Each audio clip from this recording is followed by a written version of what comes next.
Boa noite a todos. Boa noite.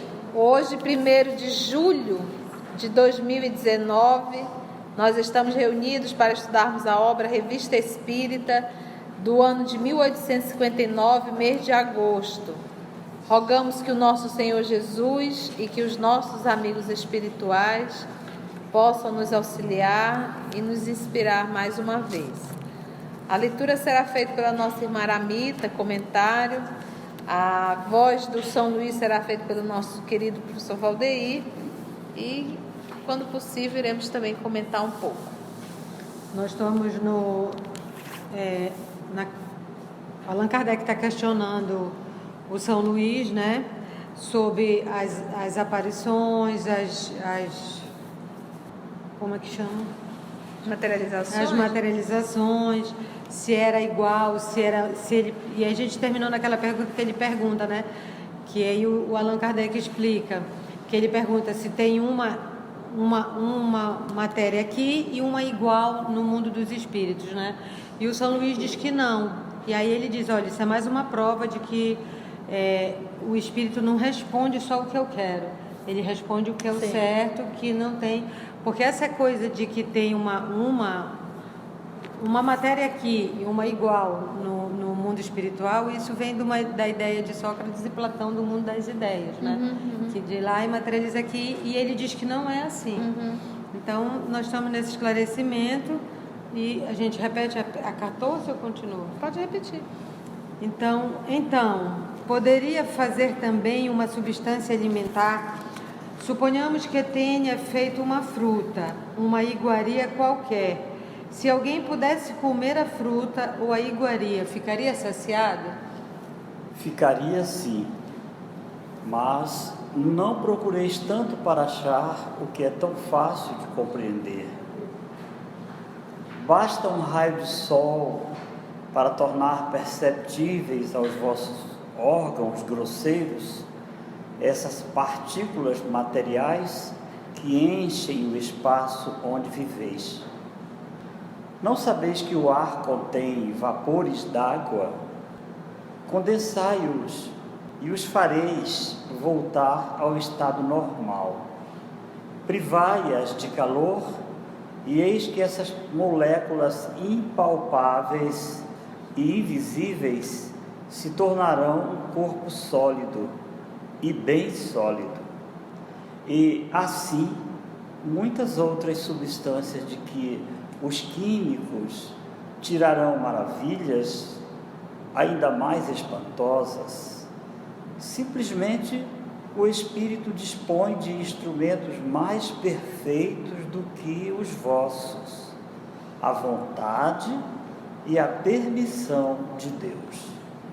Então, a gente comentou na semana passada, né, que os elementos químicos ainda estavam sendo descobertos e ainda não e aí ele dá o exemplo da água, né, que é a coisa mais simples, que no ar tem partículas de água, que depois vai descobrir que isso é a umidade do ar, que tem locais que é mais úmido, tem locais que é mais seco, e que a água é o que dá mais para a gente ter de exemplo, que ela consegue de uma forma rápida ter os 3 estados, e a gente sabe, né, o sólido, o líquido e o gasoso. Então ele diz que os químicos ainda tirarão maravilhas ainda mais surpreendentes, mas que os espíritos, eles já dispõem desses instrumentos que agora que a gente tem. Então naquela época ele já estava explicando isso. E aí o Allan Kardec faz uma observação. A questão da saciedade é aqui muito importante. Como uma substância pode produzir a saciedade se sua existência e propriedade são meramente temporárias e, de certo modo, convencionais? O que acontece é que essa substância, pelo seu contato com o estômago, produz a sensação da saciedade, mas não a saciedade que resulta da plenitude. Desde que uma substância dessa natureza pode atuar sobre a economia e modificar um estado mórbido, pode também perfeitamente atuar sobre o estômago e produzir aí a impressão da saciedade. Rogamos, todavia, aos senhores farmacêuticos e donos de restaurantes Que não se sintam enciumados, nem creiam que os espíritos lhes venham fazer concorrência. Esses casos são raros, excepcionais e nunca dependem da vontade. Se não fosse assim, todos se alimentariam e se curariam a preço baratíssimo. 0,800, né? A espiritualidade começar a materializar e um x-salada, né? Vai ficar complicado. E é da mesma forma que quando ele pergunta aqui, né? Que se pode fazer uma substância salutar para curar alguém, os espíritos dizem que isso pode e que muitas vezes fazem isso. Mas aí ele dá a explicação assim, que isso aqui para alimentar, não, a gente tem que se alimentar daqui mesmo. São raros, precisa dizer, esses casos são raros, excepcionais e nunca dependem da vontade. Nunca dependem da vontade. Porque se fosse assim, né? Você vê que é algo assim realmente complexo e só com a permissão de Deus, nosso Pai. E assim, então diz, todos se alimentariam e se curariam a preço baratíssimo. E é tão interessante essa coisa da manipulação dos fluidos para curar ou para tudo, que tem a história do Fabiano de Cristo, que ele era um rico português que vendeu tudo e veio para o Brasil. E ele curava, né? Então as pessoas iam no mosteiro dele e ele curava, ele ia lavar as feridas, dava água para as pessoas beberem, curava e tudo, com a água que ele lavava a ferida, sarava. Só que ele tinha uma ferida nas pernas, umas úlceras que não saravam nunca. A dele não sarava nunca. E aí, hoje em dia a gente vendo, dá para entender que podia ser erisipela, né? Que é varicose. E aí um dia ele via nosso Senhor Jesus Cristo, ele via. E um dia ele disse que falando com Jesus, ele fez assim a matemática, ele disse: Jesus, se com essas pernas eu ando todo dia 4 quilômetros, com as minhas pernas boas, eu podia andar 8 e fazer muito mais na tua obra. Aí que Jesus responde: Fabiano, eu não estou reclamando do teu trabalho. Então, ele fazendo a coisa, ele ajudava e curava todo mundo, mas a dele não curou. Então, era o testemunho, independe da vontade, né? Ele até tentou dar uma jogada com o nosso Senhor Jesus Cristo. Aqui, né? Mas, né, é tipo assim, o teu trabalho é esse, eu não estou reclamando. É que com a condição que você está, você pode ir. Então, é bem interessante isso. Da mesma forma, poderia o espírito fabricar moedas? Pela mesma razão. Então, é a mesma razão do alimento, senão já sabe, né? Imagina o espírito fabricando dólar, se ia dar uma confusão. Aí eu vou para os Estados Unidos. Uns euros. Os objetos que se tornam tangíveis graças à vontade do espírito, poderia permanecer com esse caráter e serem usados como objetos comuns? Isso poderia dar-se, mas não acontece. Está fora das leis. Que é até interessante, nós tivemos no Rio de Janeiro, na antiga Federação Espírita Brasileira, quando era no Rio de Janeiro, e lá nós temos algumas materializações. Mas assim é complexo, parece uma luva de silicone, algo assim meio complexo. Aí eu fiquei olhando e digo, mas eu não consegui entender, porque não estava nada explicando. Mas o que nós sabemos é exatamente isso aqui, quando ele diz: isso poderia dar-se, mas não acontece, está fora das leis, que é materializar um objeto e permanecer o objeto. E aí eu me recordo que eu fui até o Centro Espírita da Ana Guimarães e fizemos a pergunta que eu queria entender, porque não tinha absolutamente nada explicando, mas eu sabia que eu queria entender qual foi o processo, mas que não poderia ser uma materialização, porque não tem como os espíritos materializar algo e ficar aquilo permanente, que é uma matéria diferenciada. Aí ela nos explicou que eles deixavam um material de como se fosse de cera, né, ali disponível, e o espírito materializava a mão e mergulhava. E aí ele tirava e aquilo ficava o modelo da mão dele, né? Então, na verdade, aquilo ali não é cera, é um outro nome, tipo silicone, mas não era silicone, que na época não existia assim nesse movimento, mas era como se fosse um silicone. Então, em verdade, o espírito colocava e moldava ali a mão naquele material. Eu já peguei. Era uma parafina. Parafina. Eu já tive a vontade de tocar.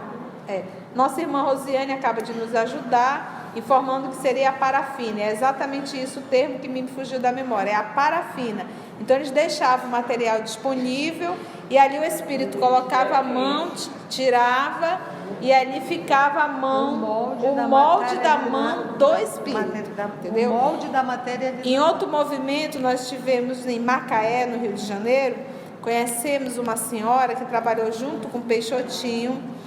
E ela dizia o quê? Ela dizia, e caía pétalas de flores sobre a mesa na hora da reunião mediúnica. E aí a gente também, estudando, perguntamos, como assim? De onde vinham essas pétalas? Era do nosso jardim mesmo. O Espírito sempre pedia que permanecesse, que deixassem as flores no jardim.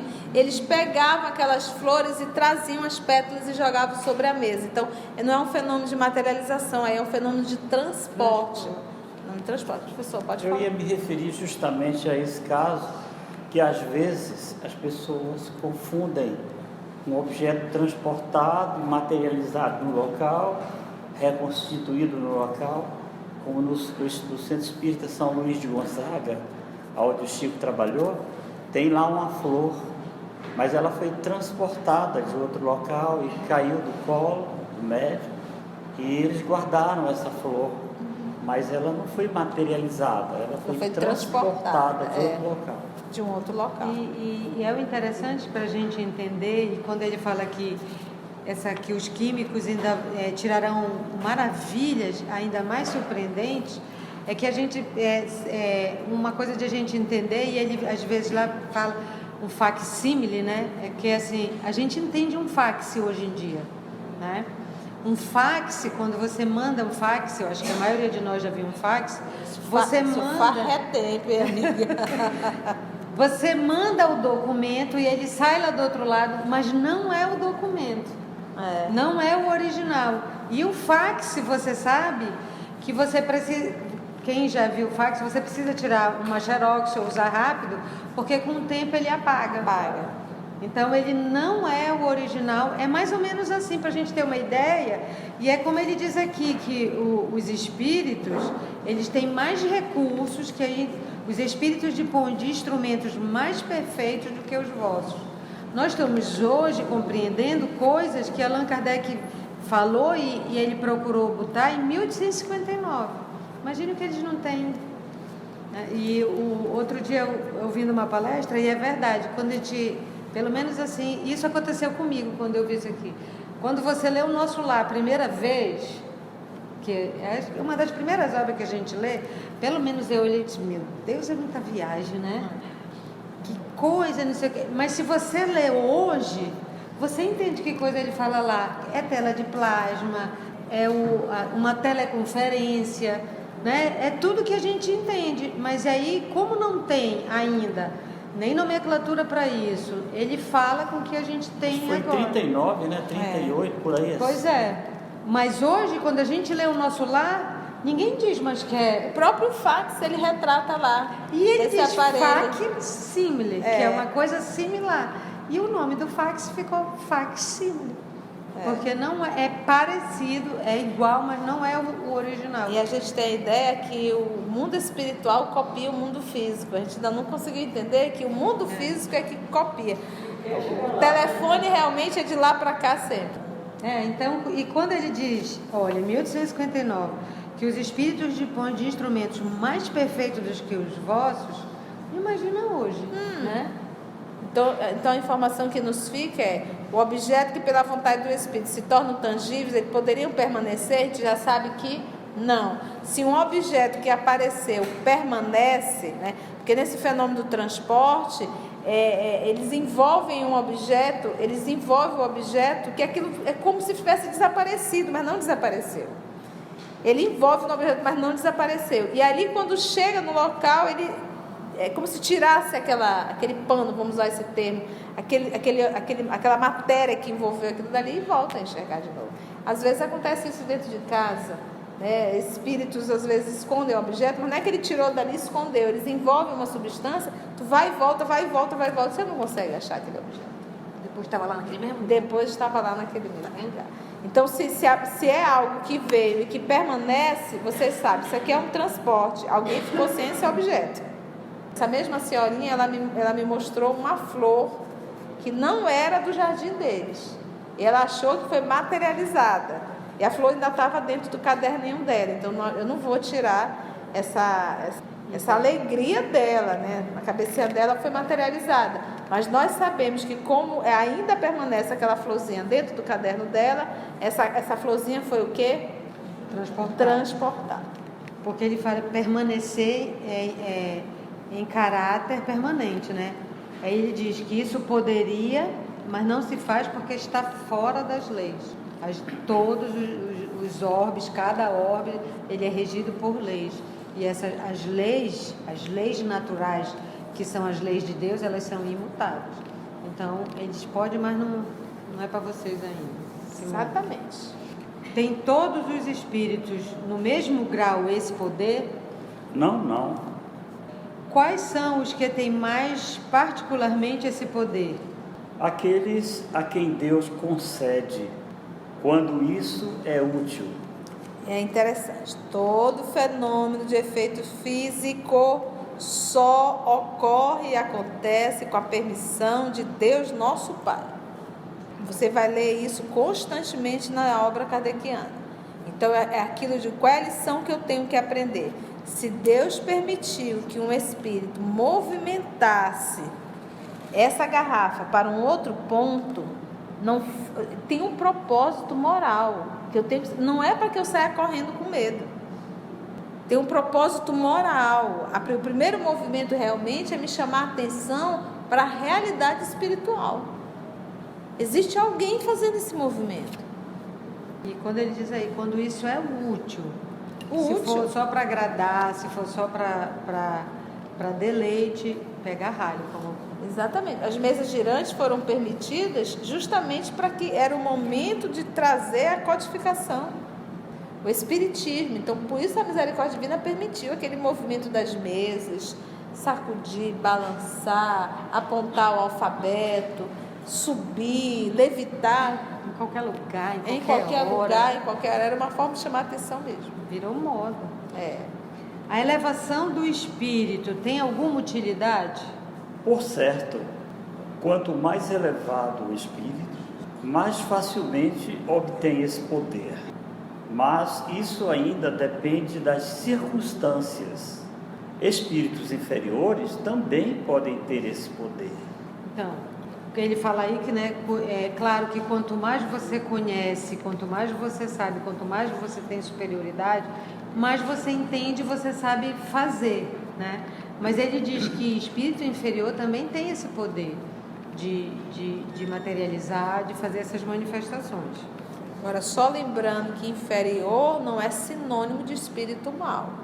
Nós somos espíritos da terceira ordem, somos espíritos inferior e acredito eu que nós não somos perversos. Então, inferior quer dizer da terceira ordem. E dentro dessa ordem nós temos N classes, né?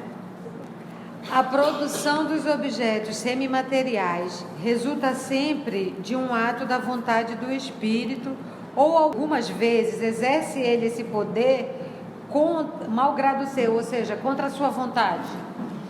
Ele o exerce frequentemente, mesmo sem o saber. A produção dos objetos semimateriais resulta sempre de um ato da vontade do espírito ou algumas vezes exerce ele esse poder malgrado seu, sem ele nem ter consciência. Ele o exerce frequentemente, mesmo sem o saber. Porque a caso de espíritos é igual assim, eu digo assim, o teu organismo, o teu sistema digestório está funcionando? Tá. Explica como? Me explica. A pessoa não sabe explicar como é que funciona o sistema digestório, mas o sistema está funcionando. Então, exatamente, graças a Deus. Às vezes tem espíritos que realizam fenômenos, mas ele não sabe explicar. E a revelia dele, ele não tem consciência de que ele precisou da vontade, do fluido de um médium e da permissão do pai. Ele não sabe explicar como que acontece o fenômeno. Ele não sabe, de repente ele tem uma vontade muito grande, ele deseja, a coisa acontece. E ele nem imagina que foi ele que provocou aquilo. Como o próprio suicida, o ambiente que o suicida está no mundo espiritual, aquilo vai ficando tenebroso, mas ele não tem consciência que é ele que está criando o próprio espaço. Igual o soldado que ele falou aqui, quando ele pergunta como é que ele fazia a roupa. Sim. Ele disse que ele não sabia. Ele não sabe. Ele não tem consciência. Ele aparecia com a roupa que ele estava enquanto ele servia. É o próprio pensamento, é a forma que a pessoa se via.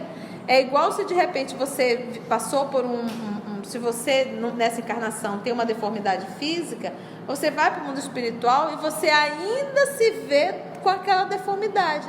Porque é uma ação do próprio pensamento. Se você pudesse trabalhar isso, você conseguiria reconstituir o seu corpo perispiritual.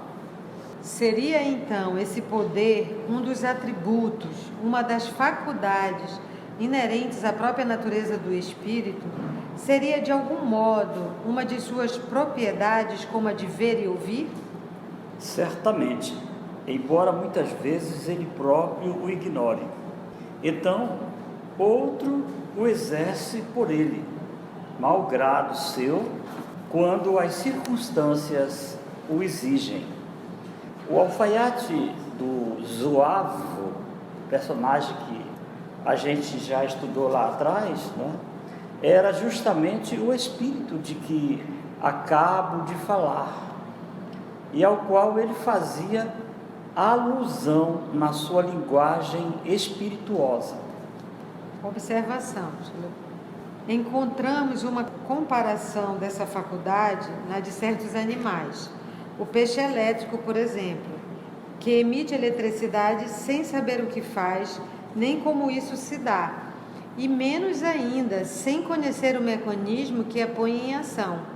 Frequentemente, nós mesmos não produzimos certos efeitos por atos espontâneos dos quais não nos damos conta? Parece-nos, portanto, muito natural que o espírito possa agir nessa circunstância por uma espécie de instinto. Ele produz por sua vontade, sem saber como, assim como andamos, sem calcular as forças que estão em jogo. Então, é isso que nós temos que entender, porque a gente tem uma crença imatura de que espírito sabe tudo. E isso Kardec bate muito nisso. Dependendo da classe desse espírito, ele não sabe. Aí se pega um espírito, por exemplo, muitos de nós que também não sabemos tudo, às vezes as pessoas nos fazem pergunta e a gente, por pura vaidade, responde errado. Porque a gente acha que tem que responder tudo. Eu digo, quando eu aprendi que não sei também é uma resposta, eu estou tranquilo. Não sei é uma resposta, nós não somos obrigados a saber tudo. Mas o vaidoso, o orgulhoso, o presunçoso, ele acha que tem que saber tudo. Então ele acaba dando respostas e às vezes quase sempre erradas. Então da mesma forma que nós temos pessoas encarnadas nesse nível, nós temos espíritos nessa mesma condição, que tudo que você pergunta ele responde. Agora, se está certo, meu amigo, aí é uma outra história. E é interessante que ele fala que é uma faculdade, é inerente à natureza do espírito. É por isso que tem pessoas, né, e aí ele fala aqui, eu não sei onde foi que eu li isso, por que a pessoa morre e acha que ela não morreu, né, que ela não desencarnou, que ela ainda está viva? Porque ela pensa que quando ela morrer, ela vai sentir alguma coisa diferente, vai ser uma outra vida. Ela vai estar com alguma coisa, aquela ideia que a gente tem do nada, de vir algum juízo. E como a gente aprende, né? Você morre tal qual você viveu. E você vive do outro lado tal qual você viveu. Então a pessoa, quando ela desperta, ela diz assim, mas como? Eu estou do mesmo jeito, eu estou com uma roupa. Como que é isso? É complicado realmente. É complicado o espírito, a pessoa que não tem a mínima consciência e que acha que morte vai acabar tudo e de repente eu tô aqui, tô falando, tô sentindo, eu sinto até o coração bater. Por isso que às vezes eu quando eu entro em determinados elevador, às vezes eu fico em dúvida se eu estou encarnada ou desencarnada, né? Será que eu estou encarnada? Ninguém me viu, ninguém deu um bom dia nem nada. Eu digo, bom dia. Eu digo, está todo mundo morto, ou realmente eu ainda estou encarnada, né? Porque às vezes você tem a impressão que você não está ali, né? Estava na moldura da parafina. Então que é complexo mesmo você dizer para um espírito que ele está morto, uma vez que ele se sente, ele se vê. É complicado. Ele sente as necessidades. Sente, inclusive as necessidades fisiológicas, dependendo do grau de evolução desse espírito. Sente fome, sede. E é legal que ele termina aqui, né? Olha, assim como nós andamos sem calcular as forças que estão em jogo. A gente não sabe quem tem um problema no pé, qualquer problema, sabe que um ossinho do pé que tem um dano causa todo um problema na marcha. Mas a gente não sabe disso, né? A gente anda normalmente, pula, faz todas as estripulias. Nos 2 casos citados pela senhora R, compreendemos que um dos espíritos quisesse ter um cachimbo e o outro uma caixa de rapé para ferir os olhos de uma pessoa viva. Pergunto, ferir não é ferir, é só para impressionar. Pergunto, porém, se o espírito poderia pensar que possuía esses objetos, caso não tivesse chegado a fazê-la ver, criando assim uma ilusão para si mesmo. Não. Se ele tiver uma certa superioridade, porque tem perfeita consciência de sua condição. Outro tanto não se dá com os espíritos inferiores. Observação. Tal era, por exemplo, o caso da rainha de Oude, cuja evocação está relatada no nosso número de março de 1858, que ainda se julgava coberta de diamantes. Nossa. Que a gente já leu sobre ela, que ela não tinha noção, e ela ainda achava que ela era rainha, ela reclama que as pessoas não tratam ela como ela deveria, e ela, achava que se julgava coberta de diamantes.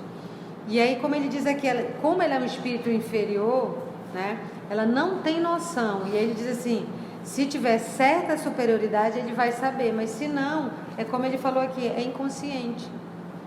Não tem ciência do que está fazendo. Então, os espíritos inferiores criam sem se aperceber. O superior não, ele cria com consciência do que ele está, né, do objeto. É possível que 2 espíritos se reconheçam pela aparência material que possuíam em vida? Não é por esse meio que eles se reconhecem, porque não tomarão essa aparência um para o outro. Entretanto, se em certas circunstâncias se acharem em presença um do outro, revestidos dessa aparência, por que não se haveriam de reconhecer? É possível que 2 espíritos se reconheçam pela aparência material que possuem em vida, não é por esse meio que eles se reconhecem, porque não tomarão essa aparência um para o outro. Entretanto, se em certas circunstâncias se acharem em presença um do outro, revestido dessa aparência, por que não se haveriam de reconhecer? Óbvio, né? Dá uma volta para dizer que não precisa da aparência, a gente se reconhece por afinidade. Como podem os espíritos reconhecer-se em meio a uma multidão de outros espíritos e, sobretudo, como podem fazê-lo quando um deles vai procurar longe e frequentemente em outros mundos aqueles que o chamam? Isto é um problema cuja solução demandaria muito tempo. É preciso esperar. Não estáis suficientemente adiantados. Contentai-vos no momento com a certeza de que assim o é, pois tendes provas suficientes. É assim, é prova suficiente de que a gente pode se reconhecer numa multidão, mesmo no infinito do universo. Então aí ele diz assim... Como ninguém sabe, né? Isso é um problema que é uma solução que vai demorar muito tempo, tá? Não estáis suficientemente adiantados. Contentai-vos no momento com a certeza de que assim o é. Pois tendes provas suficientes. Do jeito que tu vai achar o teu amor, tu vai achar o teu algoz, o teu inimigo. Desde que o espírito pode extrair do elemento universal os materiais para fazer todas as coisas e com suas propriedades dar a elas uma realidade temporária, pode perfeitamente extrair o que lhe seja necessário para escrever. Consequentemente, isso nos dará a chave do fenômeno da escrita direta? Finalmente compreendeste. Essa volta toda foi para entender, né? Ufa! Ufa, né? Porque a escrita direta era o que Kardec fazia? Ele pegava uma folha de papel, dobrava e colocava dentro de um... Embaixo do móvel. Embaixo de um móvel. Ele chegou a colocar, inclusive, dentro de um cofre. E ele tirava e estava ali um texto redigido.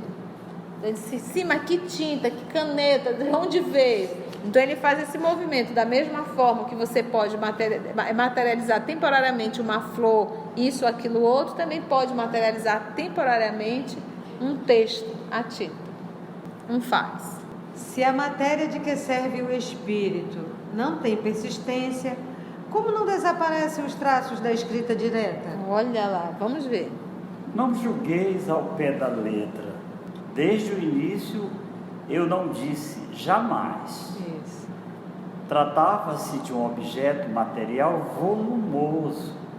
Aqui são sinais grafados que convém conservar e são conservados. Então, no caso da escrita direta, acho bem necessário, manipula a matéria aí, fica E deixa. pronto para o resto da vida. A teoria acima pode ser resumida assim: o espírito atua sobre a matéria. Da matéria cósmica universal, tira os elementos necessários para formar, como bem entenda, objetos que tenham a aparência dos diversos corpos existentes na Terra. Pode, igualmente, pela ação da sua vontade, operar sobre a matéria elementar uma transformação íntima que lhe confira determinadas propriedades. Essa faculdade é inerente à natureza do espírito, que muitas vezes a exerce de modo instintivo, quando necessário, sem nada perceber. Os objetos que o espírito forma têm existência temporária, subordinada à sua vontade ou a uma necessidade qualquer de sua parte. Em certos casos, esses objetos podem apresentar, aos olhos de pessoas vivas, todas as aparências da realidade, isto é, tornarem-se momentaneamente visíveis e até mesmo tangíveis. Há formação e não criação, já que do nada o espírito não pode tirar coisa alguma. Que é isso tudo que a gente já viu, né? A diferença de transporte, de formação. E aí ele diz, é a aparência que ele dá.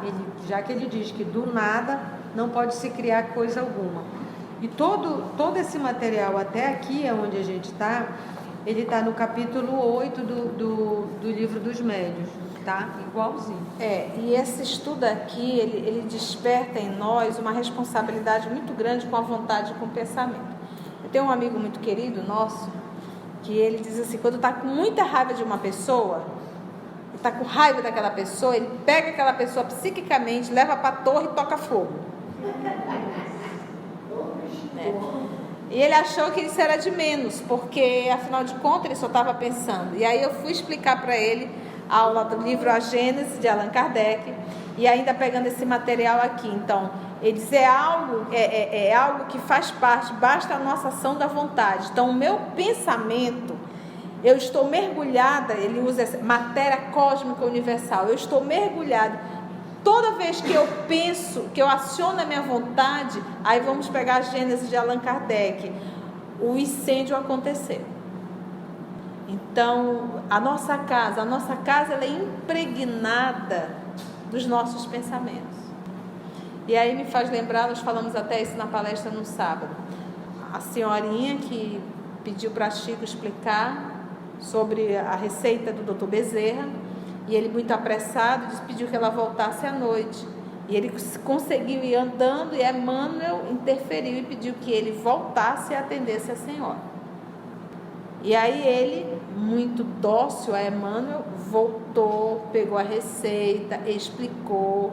Depois que ela entendeu tudo, ele saiu, estava indo para o trabalho, já chegou atrasado, E nesse movimento, quando ele se afastou dela, Emmanuel novamente aparece a ele e diz assim: Chico, olhe para trás. Quando o Chico olhou para trás, a senhorinha estava dizendo: obrigada, Chico, vá com Deus. Quando ela dizia vá com Deus, a vontade, o pensamento acionou, manipulou essa matéria cósmica universal, que a gente manipula, a gente está mergulhado. Por isso que nós falamos que Deus está em todos os lugares, porque essa matéria cósmica, o livro A Gênese diz que é o hálito de Deus. Então Deus está, não tem como eu fazer nada sem estar na face de Deus. Quando ela fez esse movimento de vá com Deus, ela manipulou essa matéria cósmica e emitiu uma grande luz ao Chico, que foi em direção dele. E aí o Emmanuel disse: está vendo, Chico? Se você não tivesse voltado, com quem ela estaria mandando você ir?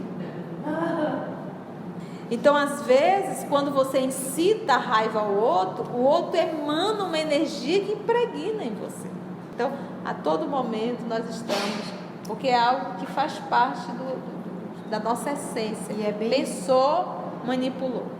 E é bom que ele diz que essa faculdade é inerente do espírito. E essa matéria cósmica universal é bem assim.